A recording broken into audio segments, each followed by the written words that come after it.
ಯಾರಂತೆ? Sulochana. Sulochana from Someshwara. This organic hit. Okay, ಇದು ಏನು ಕನ್ನಡ ಚಿತ್ರರಂಗಕ್ಕೆ ಇದು ಯಾವುದು ಹೊಸತಲ್ಲ. ಯಾರು ಈ ನಿರಂಜನ್ ಶೆಟ್ಟಿ ಅಂತ? ನಾನು ಆವಾಗ ಬರ್ದಿರೋ ಫೋಟೋನ ಫ್ರೇಮ್ ಹಾಕಿ ಆ ಸ್ಟೇಜ್ಗೆ ಪ್ರಕಾಶ್ ಹೆಗ್ಡೆ ಅವರು ತಗೊಂಡ್ಬರ್ತಾರೆ. Is a big gift for me. ಕುಂದಾಪುರದವರು ಎಲ್ಲ ಆರಂಭದ ಒಬ್ಬ ಗಾಡ್ ಫಾದರ್ ಇದ್ದಾರೆ, mister Kashinath. Kashinath is a legend. Kundapura Kannada is ಅದು ನಾನು ಚಿಕ್ಕ ವಯಸ್ಸಲ್ಲಿ ನಾನು ಹುಟ್ತಾ ಅದನ್ನೇ ಕೇಳ್ಕೊಂಡು ಬೆಳೆದಿರೋದ್ರಿಂದ ವೈಕ್ ಬರ್ಕ್ ಅದ ಕುಂದಾಪುರ ಭಾಷೆ, ಅದು ಭಾಷೆ ಅಲ್ಲ ಬದುಕ. ಎಲ್ಲರಿಗೂ ಆ ಕಡೆ ಅವರಿಗೆ ಸ್ಫೂರ್ತಿ ಯಕ್ಷಗಾನ. ಭಾಸ್ಕರ್ ಮಾಸ್ಟ್ರು ಈ ನಿರಂಜನ್ನ ಬೆಂಗಳೂರಿಗೆ ಕಳಿಸಲ್ಲ ಅಂತ ಪ್ರಕಾಶ್ ನನಗೆ ಕನ್ಫರ್ಮ್ ಆದ್ಮೇಲೆ ಇವರೇ port and fisheries minister seal ಹೊಡಿಸಿ ಅಪ್ಲಿಕೇಶನ್ ತಗೊಂಡು ನಮ್ಮ ಮನೆಗೆ ಪೋಸ್ಟ್ ಮಾಡಿಸಿದ್ರು. ಪ್ರಿಯ ವೀಕ್ಷಕರೇ ನಮಸ್ಕಾರ. ಕಾರ್ಯಕ್ರಮವನ್ನು ನೋಡಿ ಸುಮ್ಮನಾಗಬೇಡಿ, ನಮ್ಮ ವಾಹಿನಿಯನ್ನ ಸಬ್ಸ್ಕ್ರೈಬ್ ಮಾಡ್ಕೊಳ್ಳಿ. ಹಾಯ್ ಹಲೋ ನಮಸ್ಕಾರ ವೀಕ್ಷಕರೇ, ನಾನು ಸಂದೀಪ್ ಶೆಟ್ಟಿ ಹೆಗ್ಗದ್ದೆ. ಇದು ಹೆಗ್ಗದ್ದೆ ಸ್ಟುಡಿಯೋ. ವೀಕ್ಷಕರೇ, ಹೆಗ್ಗದ್ದೆ ಪಾಡ್ಕಾಸ್ಟ್ನಲ್ಲಿ ನಿಮಗೆ ಅನೇಕ ಜನ ಸೆಲೆಬ್ರಿಟೀಸ್ಗಳನ್ನು ಈಗಾಗಲೇ ನಾನು ಕರ್ಕೊಂಡು ಬಂದು ಅವರ ಒಂದು ಜೀವನದ ಮಜಲುಗಳನ್ನು ತೆರೆಯುವಂಥ ಪ್ರಯತ್ನವನ್ನು ಮಾಡಿದ್ದೆ. ಇವತ್ತಿನ ಒಂದು ಸರಣಿ ಕಾರ್ಯಕ್ರಮವನ್ನು ದಯವಿಟ್ಟು ನೀವು ನೋಡಿ ಅಂತ ಹೇಳೋಕೆ ಇಷ್ಟಪಡ್ತೀನಿ. ಯಾಕಂತ ಹೇಳಿದ್ರೆ ಒಬ್ಬ ನ್ಯಾಚುರಲ್ ಸ್ಟಾರ್ ನಮ್ಮ ಹೆಗ್ಗದ್ದೆ ಸ್ಟುಡಿಯೋಗೆ ಇವತ್ತು ಬಂದಿದ್ದಾರೆ. ಸೊ ಅವರ ಹೊಸ ಸಿನಿಮಾ 31 ಡೇಸ್ ಕೂಡ ಶೀಘ್ರದಲ್ಲೇ ಬರ್ತಾ ಇದೆ. ಅದಕ್ಕೂ ಮುಂಚೆ ಅವರ ಬದುಕಿನ ಅನೇಕ ಮಜಲುಗಳನ್ನು ತಿಳಿಯೋಣ ಅನ್ನುವಂಥ ಕೌತುಕ ನನ್ನದು. ನೀವೆಲ್ಲ ಸುದೀಪ್ ಅವರ ಸ್ಪರ್ಶ ಸಿನಿಮಾ ಏನಾದರೂ ನೋಡಿದರೆ ಅಲ್ಲಿಂದ ಇವರ ಅಭಿನಯ ಪ್ರಾರಂಭ ಆಗುತ್ತೆ. ಅದಕ್ಕೂ ಮುಂಚೆಯಿಂದನೂ ಕೂಡ ಅನೇಕ ಕಡೆಗಳಲ್ಲಿ ಇವರು ನಾಟಕ ಇರ್ಬೋದು ಅಥವಾ ಊರಿಂದಲೇ ಏನೋ ಒಂದು ಹವ್ಯಾಸವನ್ನು ಇಟ್ಕೊಂಡು ಬೆಂಗಳೂರಿಗೆ ಬಂದಿದ್ದಾರೆ. ಊರು ಅಂದ ತಕ್ಷಣ ಯಾವ ಊರು ಅಂತ ನೀವು ಕೇಳಬಹುದು. ನಮ್ಮ ಕುಂದಾಪುರದವರು ಶೆಟ್ರು.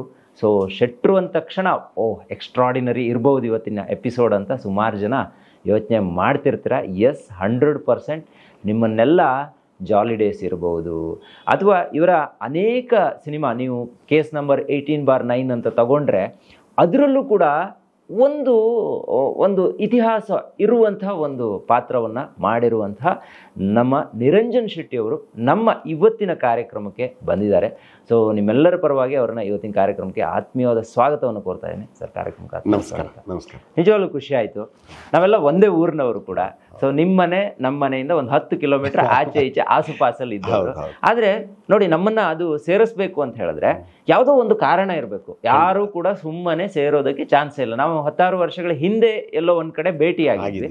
ಆದರೆ ಮತ್ತೆ ಒಂದು ಪಾಡ್ಕಾಸ್ಟ್ ಮುಖಾಂತರ ನಿಮ್ಮ ಒಂದು ಜೀವನದ ಕೆಲವೊಂದು ಯಶೋಗಾಥೆ ಇರ್ಬೋದು ಅಥವಾ ನಿಮ್ಮ ಒಂದು ಬದುಕಿನ ಕೆಲವೊಂದು ಪುಟಗಳನ್ನು ತಿರುವು ಹಾಕುವ ಪ್ರಯತ್ನವನ್ನು ನಾನು ಮಾಡಬೇಕು ಅಂತ ಅಂದ್ಕೊಂಡಿದ್ದೀನಿ.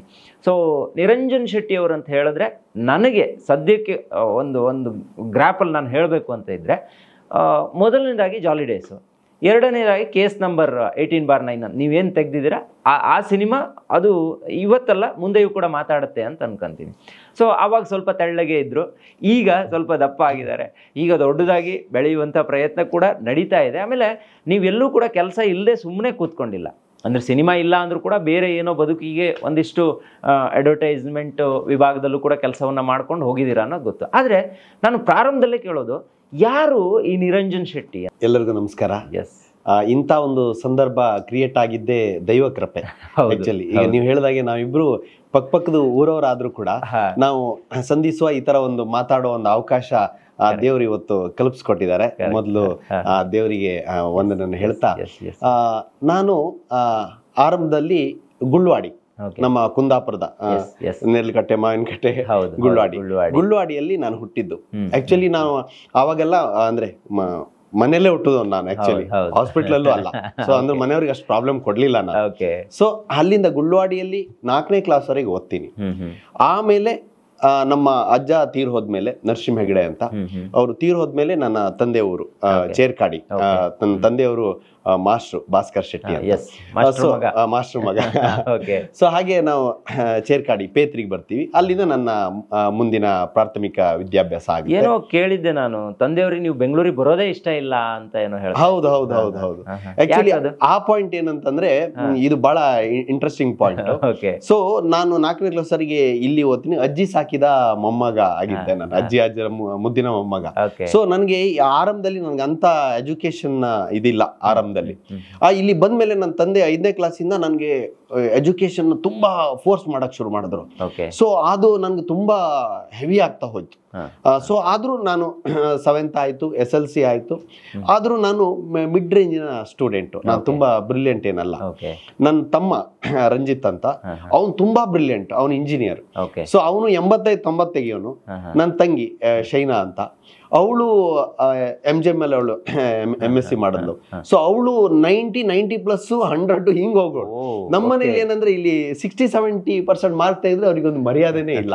ಸೊ ಆ ತರ ನನ್ನ ಜೀವನ ಆಗಿತ್ತು. ನಮ್ಮ ಅಪ್ಪ ಏನ್ ಮಾಡಿದ್ರು, ಓಕೆ ನನ್ನ ಹಿರಿ ಮಗ ಏನ್ ಮಾಡಕ್ಕಾಗತ್ತೆ, ಇವನಿಗೊಂದು ಏನೋ ಒಂದು ಬಿಸ್ನೆಸ್ ಹಾಕೊಡೋಣ ಅಂತ ನಮ್ದೊಂದು ಚೇರ್ಕಾಡಿ ಪೇತ್ರಿಯಲ್ಲಿ ಒಂದು ಜಾಗ ಇತ್ತು, 1 ಎಕರೆ. ನಮ್ಮಪ್ಪ ಹೇಳೋರು ಒಂದು ರೈಸ್ ಮಿಲ್ ಹಾಕಿ ಕೊಡೋಣ ಇವನಿಗೆ. ಒಂದು ಆವಾಗ ಒಂದು ಹೊಸದಾಗಿ ಬಂದಿತ್ತು ಈ ಸ್ಟೋನ್ ಡಿವೈಡ್ ಆಗಿ ಮಾಡೋ ಸ್ಟೋನ್ಲೆಸ್ ರೈಸ್ ಮಿಲ್ ಅಂತ ಬಹಳ ಫೇಮಸ್. ಇವನಿಗೊಂದು ರೈಸ್ ಮಿಲ್ ಹಾಕೊಡೋಣ ಅಂತ ನಮ್ಮ ತಂದೆ ಪ್ಲಾನ್ ಮಾಡಿದ್ರು. ಆ ಸಂದರ್ಭದಲ್ಲಿ ಜಯಪ್ರಕಾಶ್ ಹೆಗಡೆ ಅವರು ನಮ್ಮ ಫ್ಯಾಮಿಲಿಗೆ ಬಹಳ ಆಪ್ತರು, ಮಾಜಿ MP. ಸೊ ಅವರು ಏನಾಯ್ತು, ಇಲೆಕ್ಷನ್ ಅಲ್ಲಿ ನಿಂತು ಆ ಟೈಮಲ್ಲಿ ಗೆದ್ದು ಪ್ರಥಮ ಬಾರಿಗೆ ಮಂತ್ರಿ ಆಗ್ತಾರ ಅವರು. ಸೊ ಅವ್ರು ನಮ್ಮ ಮನೆಗೆ ರೆಗ್ಯುಲರ್ ಬರೋದು ಹೋಗೋದು, ಆ ಒಂದು ನಮ್ಮ ಸಂಬಂಧ ಇತ್ತು. ಆವಾಗ ನಾನು ಒಂದು ಬ್ಯಾನರ್ ನೋಡಿ ಅವರ ಫೋಟೋ ಬರೀತೀನಿ. ಅಂದ್ರೆ ನೀವು ಚಿತ್ರ ಬರಿತೀನಿ, ಅದ್ರಲ್ಲಿ ಆಸಕ್ತಿ ಇತ್ತ ನಿಮ್ಗೆ? ನನ್ಗದು ಯಾಕೆ ಬಂತು ಏನು ಅನ್ನೋದು ನನ್ಗೆ ಇದುವರೆಗೂ ನನ್ಗೆ ಅದರ ಅರಿವಿಲ್ಲ.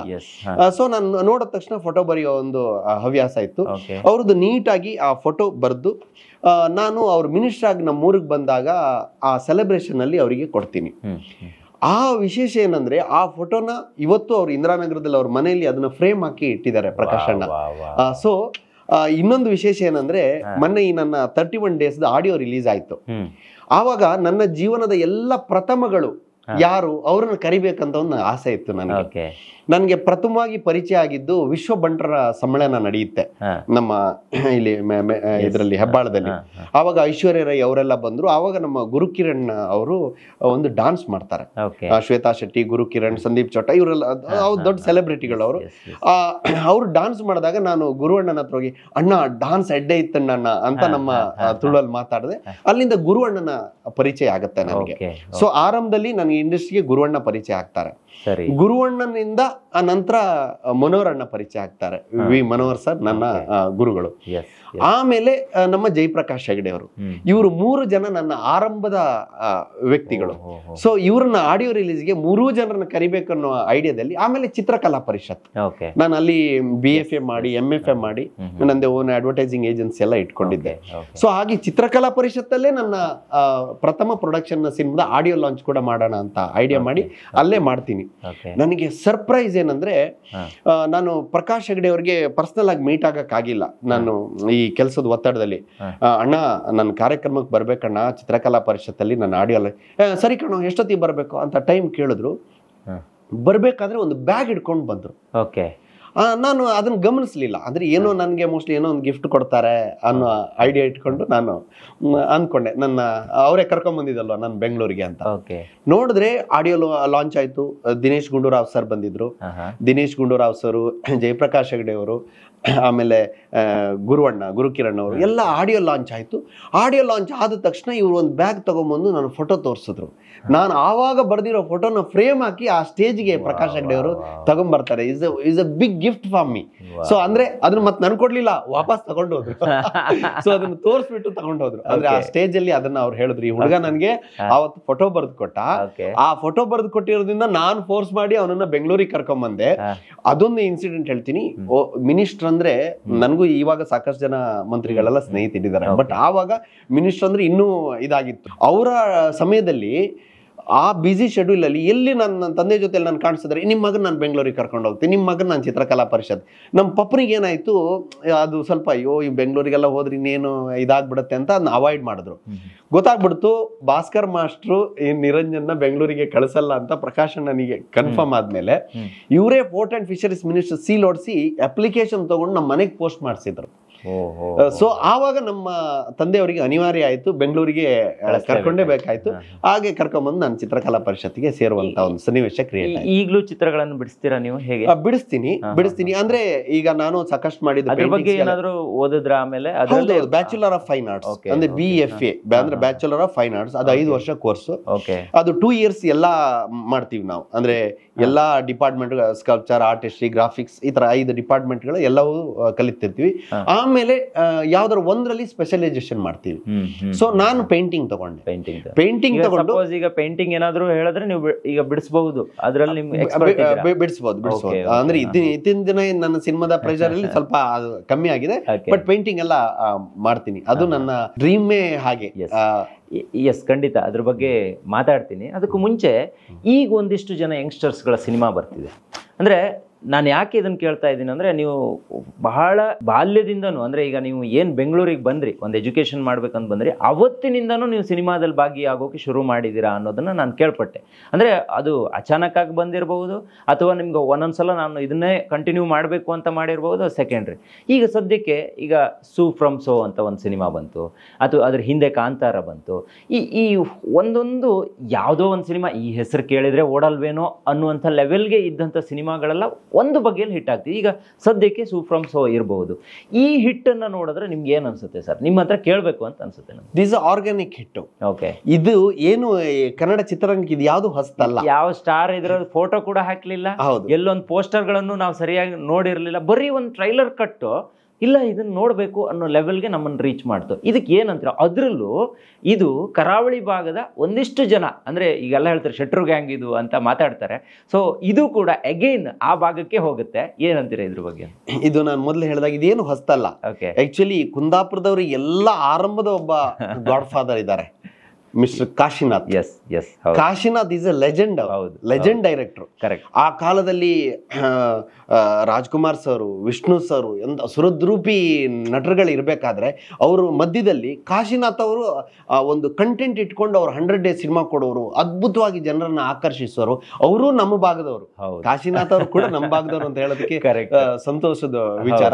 ನಿಮ್ಮೂರು, ಆಮೇಲೆ ನಮ್ಮೂರ, ಆಮೇಲೆ ಆ ಕಡೆ ಅವ್ರದ್ದು ಬರುತ್ತೆ. ಕಾಶಿನಾಥ್, ಉಪೇಂದ್ರ, ಉಪಿ ಸರ್, ಹೌದು, ಶಂಕರ್ ನಾಗ್ ಅವರು, ಆಮೇಲೆ ಇನ್ನೂ ಸಾಕಷ್ಟು ಜನ ಇದ್ದಾರೆ. ನಮ್ಮ ಮನೋಹರ್ ಸರ್, ಗುರುಕಿರಣ್, ಈಗ ರಿಷಬ್ ಶೆಟ್ಟಿ. ಈಗ ನೋಡಿ ಸೂ ಫ್ರಮ್ ಸೋ ಕ್ರೌಡ್ ಅನ್ನ ನೋಡಿದ್ರೆ ಬಹುಶಃ ಒಂದ್ ಸಿನಿಮಾ ಕಂಟೆಂಟ್ ಇದ್ರೆ ಹಿಟ್ ಆಗುತ್ತೆ ಅನ್ನೋದಕ್ಕೆ ಇದೊಂದು ಎಕ್ಸಾಂಪಲ್ ಅಂತ. ಅದ್ರ ಜೊತೆಲಿ ನಮ್ಗೆ ಎಲ್ಲರಿಗೂ ಆ ಕಡೆ ಅವರಿಗೆ ಸ್ಫೂರ್ತಿ ಯಕ್ಷಗಾನ. ಯಕ್ಷಗಾನ ಯಾಕಂದ್ರೆ ಆ ಯಕ್ಷಗಾನದಿಂದ ಇವೆಲ್ಲ, ಯಕ್ಷಗಾನ ಇಸ್ ಅದೇನು ಹೇಳ್ತೀವಿ ನಾವು ಫೌಂಡೇಶನ್. ಅದು ಯಾರೇ ನಮ್ಮ ಉಡುಪಿ, ಮಂಗಳೂರು ಅಥವಾ ನಮ್ಮ ಉತ್ತರ ಕನ್ನಡದವರಿಗೆ ಅಂದ್ರೆ ಸಿರ್ಸಿವರೆಗೆ ಆ ಕಡೆಯವರಿಗೆಲ್ಲ ಬೆಲ್ಟ್ ಅವರಿಗೆ ಬೇಸ್ ಯಾವ್ದು ಕೇಳಿದ್ರೆ ಯಕ್ಷಗಾನ. ಯಕ್ಷಗಾನದ ಸಾಮರ್ಥ್ಯ ಏನು ಅಂತಂದ್ರೆ, ರಾತ್ರಿ 9 ಗಂಟೆ, 8:30, 9 ಗಂಟೆಗೆ ನಾವೇನು ಕಟ್ವೇಷ ಅಂತ ಹೇಳ್ತೀವಿ, ಅಲ್ಲಿಂದ ಶುರು ಆದ್ರೆ ಬೆಳಿಗ್ಗೆ 6 ಗಂಟೆವರೆಗೆ ಯಕ್ಷಗಾನ ನಡೆಯೋದು. ನಾವು ನನ್ನ ಮನೆಯಲ್ಲಿ ಆವಾಗ ನನ್ಗೆ ಬುಡ್ಡು ಪೂಜಾರ್ತಿ ಅಂತ ಒಬ್ರಿದ್ರು. ಸೊ ಅವ್ರು ನಮ್ಮ ಮನೆ ಬಾಳ ಅವ್ರಿಗೆ ಯಕ್ಷಗಾನ ಅಂದ್ರೆ ತುಂಬಾ ಇಷ್ಟ. ನಾನ್ ಚಿಕ್ಕ ಹುಡುಗ ಗುಳ್ವಾಡಿ ಓದ್ತಾ ಇರ್ಬೇಕಾದ್ರೆ ನನ್ನನ್ನ ಈ ಬೈಲು ನಾಟಕ ಯಕ್ಷಗಾನ ಜಾಸ್ತಿ ಆವಾಗ ಇದ್ದಿದ್ದು, ಸೌಕರು ಮೇಳ ಅದೆಲ್ಲ ಇತ್ತು. ಸೊ ಆವಾಗ ನನ್ನನ್ನು ಕರ್ಕೊಂಡು ಹೋಗೋರು. ನಾನು ನಾಟಕ ನೋಡಿ, ಸಾರಿ ಯಕ್ಷಗಾನ ನೋಡಿ ನೋಡಿ ನೋಡಿ ಅಲ್ಲೇ ಮಲ್ಗೋದು, ಅಲ್ಲಿ ಚಾಪ ಗಿಪ ತಗೊಂಡೋಗೋರು, ಅಲ್ಲೇ ಮಲ್ಸ್ಕೊಂಡು ಬೆಳಿಗ್ಗೆ ಕರ್ಕೊಂಬರೋರು.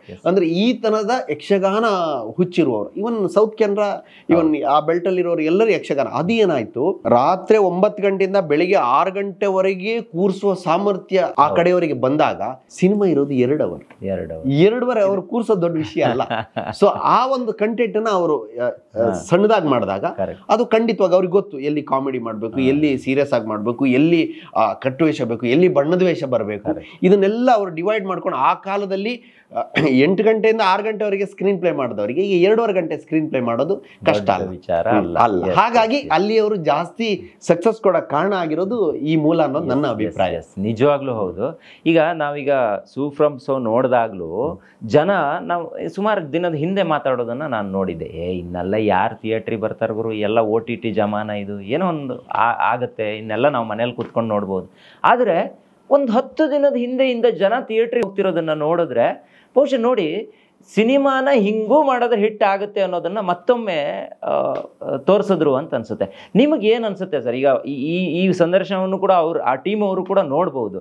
ನೀವು ಯಾವ ರೀತಿ ಅವ್ರನ್ನ ಅಪ್ರಿಷಿಯೇಟ್ ಮಾಡೋಕೆ ಇಷ್ಟಪಡ್ತೀರಾ? ಅಲ್ಲೊಂದು ಡೈಲಾಗ್ ಬರುತ್ತೆ, ಓಕೆ, ಯಾರಂತೆ ಸುಲೋಚನಾ, ಸುಲೋಚನಾ ಫ್ರಮ್ ಸೋಮೇಶ್ವರ ಅಂತ ಅಂದ್ರೆ, ಸೊ ಅಲ್ಲಿ ಆ ಭೂತ ಯಾರಂತೆ ಅಂದ್ರೆ ಅಲ್ಲಿ ನಿಮ್ಗೆ ಆರ್ಗಾನಿಕ್ ಆಗಿ ಅದನ್ನು ಈಗ ಜನರಲ್ ಆಗಿ ಗ್ರಾಮ್ಯವಾಗಿ ಏನ್ ಮಾತಾಡ್ತಾರೆ, ಆ ರಿಯಲಿಸ್ಟಿಕ್ ಆಗಿ ಏನ್ ಫೀಲ್ ಯಾವತ್ತೂ ಇದೆಯಲ್ಲ, ನಿಮ್ಗೆ ಆರ್ಟಿಫಿಷಿಯಲ್ ರಿಯಲಿಸ್ಟಿಕ್ ನಾವು ಹೇಳ್ತಿದ್ದ ಅದು ಬಂತು ಇದು ಬಂತು ಈ ಡೆವಲಪ್ಮೆಂಟ್ ಆಯ್ತು, ಏನು ಡೆವಲಪ್ಮೆಂಟ್ ಆದ್ರೂ ಒಬ್ಬ ಅಮೆರಿಕದ ನೀವು ಕೂದ್ರೆ ಓ ಮೈ ಗಾಡ್ ಅನ್ಬೋದು, ಒಬ್ಬ ಇಲ್ಲಿ ನಮ್ಮವನು ಯಮ್ಮ ಅನ್ಬೋದು. ಅಂದ್ರೆ ಪೇನ್ ಎಲ್ಲರಿಗೂ ಒಂದೇ, ಆ ಫೀಲ್ ಅನ್ನೋದು ಇದೆಯಲ್ಲ ದಟ್ ಈಸ್ ಕಾಮನ್.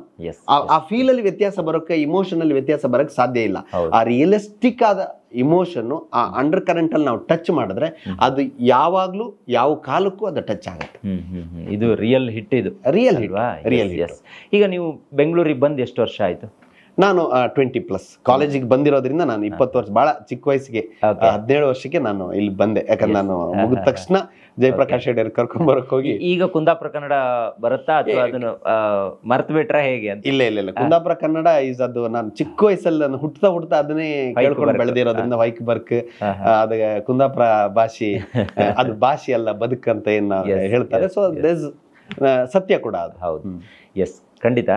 ಈಗ ಒಂದು ಮಹತ್ವದ ಘಟ್ಟ ಇದು. ಅಂದರೆ ನಿಮಗೆ ಆಕಾಶ್ ಸಿನಿಮಾದಲ್ಲಿ ಒಂದು ಅವಕಾಶ ಸಿಗುತ್ತೆ, ಅದರಲ್ಲೇ ಅಭಿನಯವನ್ನು ಕೂಡ ನಾವು ನೋಡಿದ್ವಿ. ಪೆಟ್ರೋಲ್ ಸುರ್ಕೊಂಡು ನೀವು ಬೆಂಕಿ ಹಾಕಂತೀನಿ ಅಂತ ಹೇಳೋದು, ಸಾಫ್ಟ್ವೇರ್ ಉದ್ಯಮಿ ಅನ್ನೋ ಒಂದು ಕ್ಯಾರೆಕ್ಟರನ್ನು ಮಾಡಿರ್ತೀರ.